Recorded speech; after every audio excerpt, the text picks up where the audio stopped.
నేను డాక్టర్ పద్మజ విజయవాడ నుంచి. మా దగ్గరికి ప్రెగ్నెన్సీలో చెకప్ కోసం వచ్చినప్పుడు చాలా హోప్స్, చాలా హ్యాపీనెస్, ఎక్సైట్‌మెంట్ దాంతో పాటు కొంతవరకు భయం కూడి ఉంటారు మా దగ్గరికి చెకప్ వచ్చినప్పుడు. మా దగ్గర అందరూ ఎక్స్‌పెక్ట్ చేసేది ఏంటి అంటే, అంతా బావుంది, ఏం ప్రాబ్లమ్ లేదు, అందరూ విల్ బి ఫైన్ అనే ఎక్స్‌పెక్టేషన్‌తో డాక్టర్ దగ్గరకొస్తారు. అన్‌ఫార్చునేట్‌లీ అది అన్నీ కూడా డాక్టర్ చేతుల్లో ఉండవనమాట. ఆహ్, సో, ఆ లిమిటేషన్స్ అర్థం చేసుకోవటానికి ఈ వీడియో తయారు చేస్తున్నాను. ప్రెగ్నెన్సీలు ఈ మధ్య కాలంలో ఓవరాల్‌గా అందరిది కూడా జనరల్ హెల్త్ తగ్గుతుంది. అంటే ఇంతకు ముందు కాలంలో ఏవైతే 80 ఏళ్ళకి, 90 ఏళ్ళకి వచ్చే జబ్బులుండేవో అవన్నీ కూడా 40స్‌కి షిఫ్ట్ అయినాయి. సో, 40స్‌లో వచ్చే జబ్బులు 30స్‌లో షిఫ్ట్ అయినాయి. అండ్ ప్రెగ్నెన్సీ ఏమవుతుందంటే అది బాడీకి అల్టిమేట్ టెస్ట్ అనమాట. It will be pushing the body.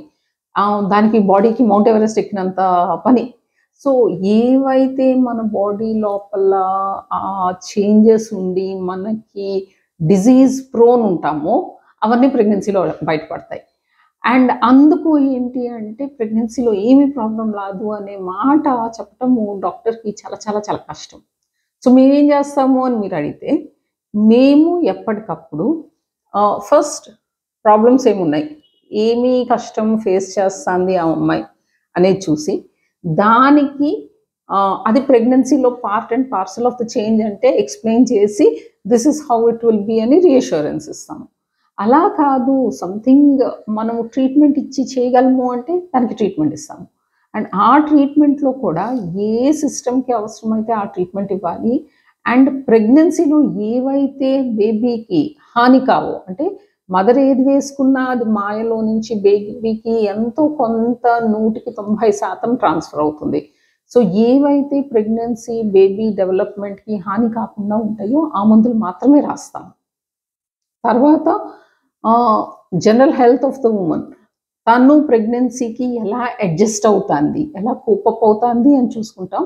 And మాయ ఎలా ఫంక్షన్ అవుతాంది అనేది చూసుకుంటాం. ఎందుకంటే మాయ అనేది ప్రెగ్నెన్సీలో మాత్రమే తయారయ్యే ఆర్గన్. అది నార్మల్‌గా మన మిగతా అవయవాల్లాగా ఎప్పుడూ ఉండదు. ప్రెగ్నెన్సీకి స్పెసిఫిక్, డెలివరీ తర్వాత మాయ బయటకొచ్చేస్తుంది. సో, దాని మిలియూ అనేది టోటల్లీ డిఫరెంట్ ఉంటుంది. తర్వాత ఈ మొత్తముకి బేబీ మీద ఎఫెక్ట్ ఎలా ఉంది, బేబీ ఎలా పెరుగుతుంది అనేది చూసుకుంటూ ఉంటాం. సో, ఫస్ట్ 3 మంత్స్‌లో బేబీవి డిఫరెంట్ సెల్స్, ఆర్గన్స్ అన్నీ డెవలప్ అవుతున్నాయి కాబట్టి, స్టెప్ వైస్ మేము చూసుకునేదేంటి, ఆ సిస్టమ్ ఏ వీక్‌లో మాకు ఎలా పెరగాలి అనేది ఫిక్స్డ్ ప్రోటోకాల్ ఉంటుంది.